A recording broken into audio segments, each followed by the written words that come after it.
बिस्मिल्लाहिर्रहमानिर्रहीम। अस्सलाम वालेकुम। कैसे हैं आप सब लोग? मैं बिल्कुल ठीक हूँ। मेरी दुआ है कि अल्लाह पाक आप सबको भी खुश रखे, आबाद रखे, हर किस्म की परेशानी, बीमारी, वबा, आफत और नागहानी से दूर रखे। आमीन सुम्मा आमीन। ये मेरा फ़र्स्ट व्लॉग है और मैं जो कुछ भी दिन में करूँगी वो मैं आपके साथ शेयर करूँगी। जो भी मेरी किचन रूटीन होगी, जो भी मेरे हाउस चोर्स होंगे, यानी कि जो भी घर के काम काज होंगे, वो मैं सब आपके साथ इंशाल्लाह शेयर करूँगी। और अगर आपको मेरी वीडियो पसंद आए तो प्लीज़ लाइक, शेयर और सब्सक्राइब ज़रूर कर दीजिएगा। तो ये मेरी मॉर्निंग है, थोड़ी सी लेट होती है हमारी मॉर्निंग। और जो भी सुबह के टाइम जो मैं ब्रेकफास्ट बनाती हूँ, साथ साथ ही मैं खाने की भी तैयारी कर लेती हूँ। और खाने में जो है मैं बना रही थी दाल, जो कि मैंने बॉईल करके पहले से रख ली थी। और साथ में जो है मैं दाल के जो है मैं साथ साथ थोड़ा सा पुलाव जो है वो मैं आपको दिखा रही थी, जो कि रखा हुआ था।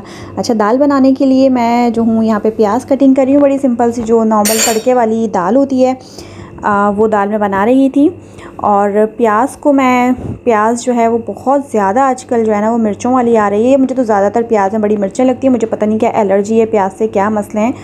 तो मेरी कोशिश होती है कि मुझे जब भी अगर दोपहर में खाना बनाना है, मतलब दोपहर का खाना बनाना है, तो मैं नाश्ते के टाइम पर ही, मतलब जब मैं नाश्ता बना रही होती हूँ तो मैं उसी टाइम पर जो है वो प्याज को छील कर और मैं उसको फ्रीज़र में कुछ देर के लिए रख देती हूँ, ताकि उसके जो पानी है ना, जो हमें तड़पाता है बहुत ज़्यादा, हमारी आंखों को रोने पर मजबूर कर देता है, ताकि वो पानी फ्रीज़ हो जाए और थोड़ी मिर्चें जो हैं प्याज से कम लगें, तो काफ़ी फ़ायदा हो जाता है इससे। तो मैं प्याज को जो है वो फ्रीज़ कर देती हूँ और उसके बाद जब इसको मैं काटती हूँ ना, तो फिर ये पानी जो है ना बड़ा, थोड़े से आँखें जो है ना कम रोती हैं, सुकून मिल जाता है थोड़ा सा। वरना मुझे सबसे बुरा काम प्याज काटने में, जो खाना बनाने में सबसे बुरा काम जो है मुझे प्याज काटना लगता है। और जी, मैं बना रही थी चने की दाल। तो बड़ी सिंपल सी दाल होती है ये, बस मसाले वसाले लगा के, आप भी यूजुअली ऐसे ही बनाते होंगे, प्याज को काट के और बाकी तमाम मसाले वगैरह डाल के, और फिर चने की दाल बॉयल डाल देते हैं, आखिर में मक्खन का तड़का लगा देते हैं, मक्खन वाली दाल बन जाती है। जो मैं कोशिश करती हूँ कि दोपहर में ही ऐसा कुछ खाना बना लूँ जो शाम तक का हो जाए, फिर शाम में कुछ अलग से बनाने की ज़रूरत नहीं पड़ेगी, वरना फिर शाम के लिए अलग। असल में खाना बनाना जो है ना, मुझे लगता है वो मुश्किल नहीं है, लेकिन जो सोचना है ना वो बड़ा मुश्किल काम है। और आज जब मैं सुबह उठी तो फिर न्यूज़ जो है वो इंस्टा पर, फेसबुक पर, यूट्यूब पर, हर जगह एक ही न्यूज़ चल रही थी कि इंडिया के जो किंग खान हैं, शाहरुख खान, उनके जो साहबजादे हैं वो ड्रग्स लेते हुए जो हैं वो पकड़े गए हैं। और मैं यही सोच रही थी कि बताओ, इतना पैसा, इस पैसे से औलाद, मतलब आप वो पैसा आपके किस काम का, जब उससे आप अपनी हेल्थ का ही ख्याल नहीं रख सकते। ये जिस्म जो है वो अल्लाह की अमानत है, अगर हम इसकी हिफाजत करेंगे तो अल्लाह ताला खुश होगा। अगर हम इस जिस्म को तकलीफ़ देंगे तो इस जिस्म का एक एक हिस्सा जो है ना वो अल्लाह ताला के यहाँ हमें उसका जवाब देना होगा कि हमने इस जिस्म के इस हिस्से को इस तरह से तकलीफ़ पहुंचाई थी, और उसका जवाब हमें अल्लाह ताला के यहाँ देना पड़ेगा। तो जिस तरीके से जो भी एडिक्शन होती हैं ड्रग्स वगैरह, या जो भी ख़राब एडिक्शन वगैरह होती हैं अल्कोहल वगैरह की, तो जब अंदर जाके हमारे जिस्म की जिस भी चीज़ पर वो इफ़ेक्ट करेंगी, तो वही जो जिस्म का पार्ट होगा ना वो अल्लाह ताला के यहाँ हमसे हमारी शिकायत करेगा, और फिर हमें उसका हिसाब किताब देना होगा। तो बड़ा अफसोस हुआ मुझे सुनकर कि जिस बंदे की फ़ोटोग्राफ़र जो है वो हर वक्त पिक्चर्स लेने के लिए तैयार खड़े हुए होते थे, और वो जो है ना स्पीड से जाके अपनी गाड़ी में बैठ जाते थे। और आज अचानक से जो वीडियोस में नज़र आया वो ये कि उस बंदे को जो है, शाहरुख खान के जो साहबजादे हैं, उनको पकड़ के जो है लोग, और घसीट के जो है वो मतलब पकड़ के अच्छी तरीके से उनको खींच के जो है, घसीट के तो नहीं लेकिन खींच के उनको गाड़ी में ले जाके बिठाया जा रहा था। एनीवेज़, साथ साथ उमर शरीफ के बारे में जो है कल न्यूज़ में पता चला, तो उनका भी बहुत दुख हुआ कि इंसान की इतनी दौलत किस काम की, इंसान कमाता है, फिर उसके बाद सब कुछ छोड़ छाड़ के कुछ भी तो लेके नहीं जाता वो, सिवाय अमाल के कुछ भी, कि कोई एक चीज़ तो ऐसी हो जो वो लेके जा रहा है, और उसके जाने के बाद आप उसको खराज तहसीन पेश करें, उसके लिए सैड सॉन्ग्स लगाएं, या कुछ भी आप कर लें, उसको 1% का 1% भी उसको जो है ना वो सवाब नहीं पहुँचने वाला, जब तक कि आप उसके लिए दुआएं नहीं करें, उसके लिए सदका और खैरात ना करें। तो बड़ा दुख हुआ उमर शरीफ का जानकर, और साथ साथ ये हमारे लिए इबरत होती है। हमें हर किसी की मौत पर जो है ना वो सबक हासिल करना चाहिए कि ज़िंदगी मतलब किसी भी वक्त, किसी भी लम्हे, कहीं पर भी कैसे भी ज़िंदगी ख़त्म हो सकती है। हम सुबह अपने बिस्तर पर उठते तो हैं, लेकिन रात को पता चलता है कि हम जब सो रहे हैं तो हम कब्र के अंदर सो रहे हैं, फिर जब दोबारा आँख खुलती तो हम कब्र के अंदर उठ रहे होते हैं। तो बहरहाल यही ज़िंदगी है, और ज़िंदा रहने के लिए स्ट्रगल जो है वो करनी चाहिए, जाहिर सी बात है स्ट्रगल, क्योंकि अल्लाह ताला ने तो ख़ुद कुरान पाक में फ़रमा दिया कि ए मेरे बंदे क्या कहते हैं, चीर दे ज़मीन का सीना और चीर दे ज़मीन का सीना और निकाल ले अपने हिस्से की रोटी। तो बहरहाल ये बातें तो ज़िंदगी के साथ साथ चलती रहेंगी, मौत ज़िंदगी सब कुछ लगा रहता है। मैं यहाँ पे दाल बना रही थी और दाल जो है ना मैं चने की बना रही थी। और मैं आपको ऑलरेडी, कभी अगर आपने मुझसे रेसिपी अगर आपको चाहिए तो आप मुझसे बोलेंगे तो मैं आपको इसकी रेसिपी दे दूँगी। बहुत मज़ेदार दाल बनती है और मेरे घर में मेरे हस्बैंड को बहुत पसंद है ये दाल। और साथ साथ मैं ग्रोसरी का भी जो है ना वो पेज बना लेती हूँ। थोड़े से कपड़े शपड़े सूख रहे हैं तो आप इन सब चीज़ों को अवॉइड करिएगा। अच्छा जी, मैं अब साथ साथ जो है ना वो ग्रोसरी का भी इंतज़ाम कर लेती हूँ। किचन में मैं हमेशा कोशिश करती हूँ कि एक चेयर रहे, ताकि कुछ बैठने का काम करना हो तो बंदा उसी चेयर पे बैठ के कर ले। यहाँ मैं आपको ये ड्राइंग दिखा रही थी। मेरी बच्ची जो है ये वो आजकल अल्फ़ाबेटिकल जो ड्राइंग चल रही हैं, CAT कैट लिख कर दैन फिर उससे ड्राइंग करना, BOY बॉय लिख के दैन उससे बॉय बनाना। तो मेरी बेटी जो है ना वो बड़ी इन चीज़ों में एक्सपर्ट है, तो वो ड्राइंग बना रही थी तो मैं आपको वो दिखा रही थी। और जी ये है वीकली ग्रोसरी जिसकी मैं लिस्ट बना लेती हूँ। साथ साथ इतनी देर में मेरी प्याज जो है वो फ्राई हो रही है, तो मैंने कहा चलो जी मैं लिस्ट बना लेती हूँ। यहाँ पर मैं रहती हूँ दुबई में, और दुबई में या पूरे UAE में शायद ऐसा होता है, या माइट बी पॉसिबल और भी खलीजी ममालिक में ऐसा होता हो, लेकिन दुबई में जो है वो ये होता है कि जो 3 डेज़ होते हैं, वीकेंड यहाँ पे स्टार्ट हो जाता है थर्सडे से, थर्सडे नाइट से वीकेंड स्टार्ट हो जाता है और फ्राइडे और सैटरडे की ऑफिशियली छुट्टी होती है। तो थर्सडे, फ्राइडे और सैटरडे जो है ना यहाँ पे ग्रोसरी आइटम्स पर जो है ना वो क्या कहते हैं ऑफ़र्स लगती हैं।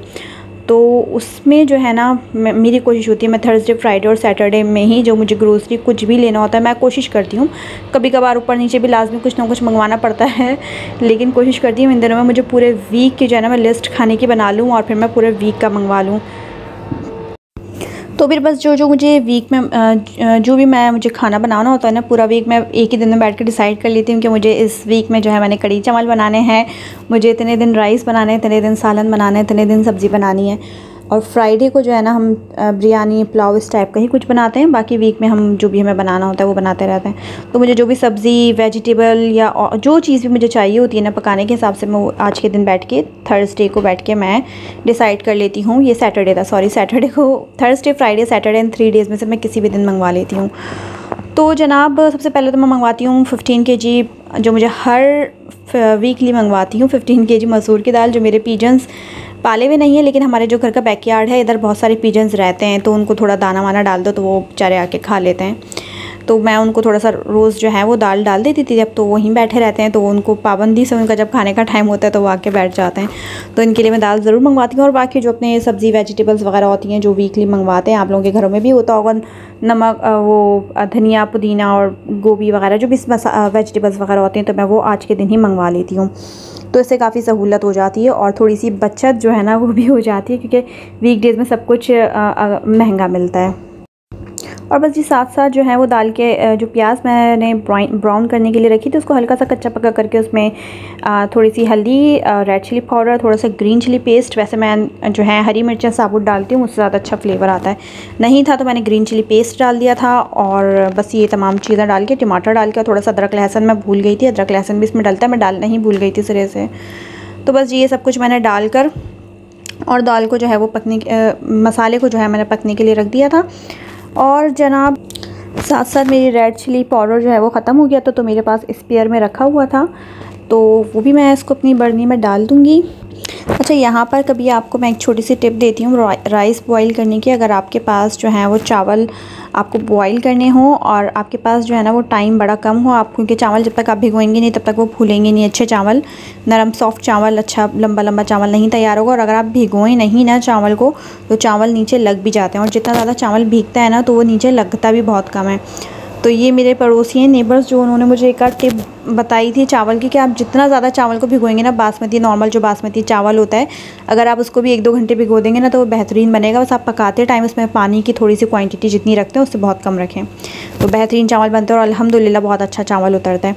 तो बहरहाल अगर आपने चावल बिल्कुल भिगोना नहीं है, आपके पास टाइम नहीं है भिगोने का, तो आप जो है वो चावल को अच्छी तरीके से धोकर और इसमें पानी जो है ना वो बहुत ज़्यादा क्वांटिटी में रखें, और उसको जब आप उबलने के लिए, पकाने के लिए रखें ना, तो एक तो आप तेज़ आंच में जो हम राइस को बॉईल करते हैं वो तो आप बॉईल करें, लेकिन थोड़ी देर आंच को हल्का रहने दें और चावल को उसी पानी के अंदर जो है ना थोड़ा सा पकने के लिए छोड़ दें।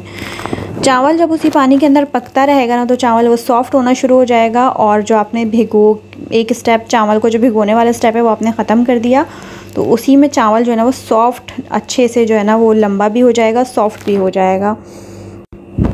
और बस जनाब दाल भी जो है वो मेरी साथ साथ रेडी हो रही थी। और राइस जो है ना वो आप इसी टिप से बनाइएगा, और उसके बाद जब आप इसका जो सॉल्ट वगैरह आप वो ऐड कर दें, और उसके बाद जब आप राइस को जब पसाने लगे ना, जब उसका पानी फेंकें तो चावलों के अंदर थोड़ा सा पानी आप उसके अंदर छोड़ दें, तो इससे चावल जो है ना वो बहुत अच्छे से दम पर आएंगे, खिले खिले बड़े बड़े बनेंगे, बहुत अच्छे चावल जो है ना पक के तैयार हो जाएंगे। अगर आप ऐसा अगर आप इसको भिगोएं ना और फिर आप जो नॉर्मल तरीके से चावल बॉईल करते हैं आप वैसे चावल बॉईल करेंगे तो चावल में थोड़ा सा अकड़ापन रह जाता है अगर चावल को भिगो नहीं। तो अगर आप इस तरीके से पकाएंगे इस टिप से कि आप चूल्हा उसको हल्का करके थोड़ी देर उसको उबलने ही देंगे उस पानी में, और जब दम पे लगाएंगे तो भी थोड़ा सा उसमें पानी छोड़ेंगे, तो चावल आपका बहुत बेहतरीन जो है ना आपका तैयार होगा चावल। और यहाँ पर जो है मेरे एक तरफ राइस तैयार हो रहे थे और एक तरफ मेरी दाल भी ऑलमोस्ट रेडी थी, जिसका मैंने बघार लगा लिया था। और मेरा अल्हम्दुलिल्लाह चावल जो है वो दम पर आ गया था। और चावल दम पर आने के बाद जो है ना, क्योंकि ये वाला जो राइस होता है मतलब इसमें आप पानी जो है वो निकाल देते हैं, पसे हुए चावल ये हेल्थ के लिए ठीक होते हैं, बाकी वो जो पानी में आप दम पे लगाते हैं ना जो पानी पूरा चावल पी जाते हैं वो फिर हेल्थ के लिए अच्छे नहीं रहते। ये बहरहाल चावल बहुत अच्छे बन जाते हैं इस तरह से, ऊपर से अगर हम ज़ीरे का बघार लगा दें तो और ज़्यादा मज़ेदार हो जाते हैं चावल। तो यहाँ पर मेरे जो है वो चावल रेडी हो गए थे और दाल में बघार लगाना था, साथ साथ में चावलों में भी थोड़ा सा बघार लगा दूँगी, और इस तरीके से मेरा जो है ना बड़े मज़ेदार सा जो है ना वो दाल चावल रेडी है। और आप देख सकते हैं चावल माशाल्लाह कितना लंबा लंबा और कितना बेहतरीन रहा है, एकदम सॉफ्ट चावल था ये। और राइस के साथ साथ मैं थोड़ी सी चिकन फ्राई बनाऊंगी, और ये कल की लेफ़्ट ओवर चिकन है, ये मैंने आज कल बिरयानी के पुलाव बनाया था, तो मेरे हस्बैंड जो है वो हड्डी वाला गोश्त नहीं खाते, मैंने हड्डी वाले, क्योंकि पुलाव हमेशा हड्डी वाले गोश्त का ही अच्छा बनता है, तो उनके लिए मैं थोड़ी सी चिकन फ्राई कर देती हूँ। मैं आपको इसकी भी बहुत जल्दी रेसिपी शेयर करूँगी, ये मैंने अपने इंडियन नेबर से सीखी है, जो कि बहुत मज़ेदार क्रिस्पी चिकन बनती है, बेहतरीन चिकन बनती है। ये chicken fry red chicken fry होती है, इसमें पता नहीं ऑरेंज सा नज़र आ रहा है लेकिन ये रेडिश सा कलर है, जिसमें रेड फूड कलर डाला था, और ये ऑयल भी जो है वो कल का ही बचा हुआ है। अच्छा, मुझे समझ नहीं आता, अगर आपको पता हो तो मुझे बताइएगा, स्टील का जो कढ़ाई होती है ना इसके अंदर मतलब मैंने जो चिकन डाली चिकन नीचे बैठ जाती है, मुझे नहीं समझ आता ऐसा क्यों होता है। और यहाँ पर जो है मेरा खाना रेडी हो गया था, थोड़ी सी मैंने प्याज काट ली थी और चिकन फ्राई हो गई है। और ये चटनी जो है ना मैंने फ्रिज में बना के रखी हुई थी, जिसका एंड चल रहा था, ये लहसुन टमाटर और इमली की चटनी है जो कि बहुत मज़ेदार लगती है। ज़ीरे के बगरे हुए चावल जो है वो रेडी हैं, और ये सब कुछ देख के मुझे लग रही है फिर दोबारा से भूख। और यहाँ पर मेरी दाल का बघार भी रेडी था, बघार वाली दाल, या दाल तो वैसे बघार वाली ही होती है, मैं भी पता नहीं क्या क्या बोलती रहती हूँ। तो ये दाल भी रेडी है। अच्छा, यहाँ पे मैंने आपके साथ थोड़ी सी ग्रोसरी हाउल भी शेयर कर रही हूँ, और ये ग्रोसरी जो है जो वीकली ग्रोसरी है मैं जो लिख रही थी, फिर मैंने कॉल कर दी थी, फिर उसके बाद ये ग्रोसरी आ गई थी। तो इस नॉर्मल सी ग्रोसरी होती है, इसमें मैंने योगर्ट जो है 1 kg योगर्ट मेरा 1 वीक के लिए इनफ रहती है, खानों वानों में थोड़ी सी ज़्यादा यूज़ करती हूँ। साथ में एक जो है बिरयानी मसाला भी मंगवा लेती हूँ, क्योंकि बिरयानी जो है वो आजकल का ट्रेंड है हर घर में हर 2-3 दिन 4 दिन बाद बिरयानी बन रही होती है, कहीं कहीं रोज़ डेली बेसिस पे बिरयानी बन रही होती है। इस वीक में मुझे बनानी है गोभी, तो मैंने कॉलीफ्लावर यानी कि गोभी का फूल मंगाया था, और साथ में मैंने मंगवाया था पालक, और थोड़ी सी मेथी मंगवाई थी जो कि नहीं मिली, पालक धनिया पुदीना मंगवा लिया था। और जनाब ये जो है ना वीकेंड पर जो है ना ऑफ़र्स में काफ़ी कम पड़ जाता है। इसके साथ मैंने जो है टमाटर मंगवाए थे, टमाटर भी जो है वो अच्छे खासे एक्सपेंसिव चल रहे हैं, पता नहीं शायद सीज़न नहीं है या क्या है। और ये वाला यहाँ पे 2 तरह के टमाटर मिलते हैं, एक बिल्कुल गोल गोल होते हैं और एक थोड़े से लंबे टाइप के टमाटर होते हैं। जो लंबे टाइप के होते हैं वो बिल्कुल अच्छे नहीं होते हैं। और जी ये है अनियन, जो कि नॉर्मल डेज़ में मुझे पड़ती है 4 dirham और 5 dirham पर kg, अभी जो है ना वो पड़ी है 8.65 की, और ये 3 kg अनियन है, काफ़ी कम रेट पे पड़ गई है। और अच्छी बड़ी बड़ी प्याज है, साफ़ सुथरी सी, बड़ी अच्छी ज़बरदस्त सी दे जाते हैं। टमाटर जो हैं वो ये मैंने आपको बताया, ये जो बड़े बड़े गोल से टमाटर होते हैं ना ये थोड़े से महंगे ही चल रहे होते हैं। नॉर्मल जब एक्सपेंसिव होते हैं तो 7-8 dirham तक पे पहुँचे हुए होते हैं, वरना 1 dirham 2 dirham 3 dirham पे भी मिल जाते हैं। जब बहुत ज़्यादा शायद आए हुए होते होंगे तो सस्ते मिल जाते होंगे। अभी बहरहाल ये थोड़े से महंगे मिले हैं, इतने ज़्यादा भी नहीं लेकिन फिर भी थोड़े से महंगे हैं। 13 dirham 13.43 के ये हैं 3 kg टमाटोज़। और साथ में जो है मैंने मसूर दाल मंगवाई थी, जो कि ये मेरे प्यारे कबूतरों की है और ये मेरे पले हुए कबूतर कह सकते हैं। मैंने ऐसे उनको कोई कैद करके नहीं रखा, लेकिन वो मेरे विंडो पर आके बैठते हैं जब उन्हें भूख लगती है। साथ में ऑयल जो है वो वीकली ऑफ़र पे लगा हुआ था, तो ऑयल मैंने 5 लीटर का मंगवा लिया था। ये तकरीबन मंथ निकल जाता है पूरा आराम से, क्योंकि हम 2-3 अफराद तो खाने वाले हैं। साथ में जो है वो पोटैटोज़ मंगवाए थे। आलू भी बहुत अच्छे मिल जाते हैं, वीक डेज़ में बहुत महंगे होते हैं और अभी बड़े अच्छे मिल गए हैं। ऑलमोस्ट मैं आपको इसके पोटैटो जो है वो इसके प्राइस भी दिखा देती हूँ। पता नहीं इसमें लगे हुए हैं प्राइस या नहीं लगे हुए, चलें जी, शायद मेरे ख्याल से नहीं लगे हुए प्राइस। और साथ में मैंने चिकन मंगवाई थी। आप मेरे फ्रीज़र को अवॉइड कीजिएगा। चिकन जो है वो यहाँ पर एक चिकन का हिसाब होता है, आपको पूरी एक चिकन लेनी होती है और उसका जो भी वेट हो बस उस चिकन के जो है ना वो प्राइस होते हैं। तो ये चिकन जो है वो 2 चिकन मंगवाई थी और ये चिकन जो है वो मुझे पड़ी थी 26.35 दिरहम की और तकरीबन ये 1700 ग्राम्स चिकन है। तो मैंने 2 चिकन मंगवाई थी और बस यहीं तक थी मेरी वीडियो। अगर आपको मेरी वीडियो पसंद आए तो please like share comment subscribe ज़रूर कर दीजिएगा। Bye bye.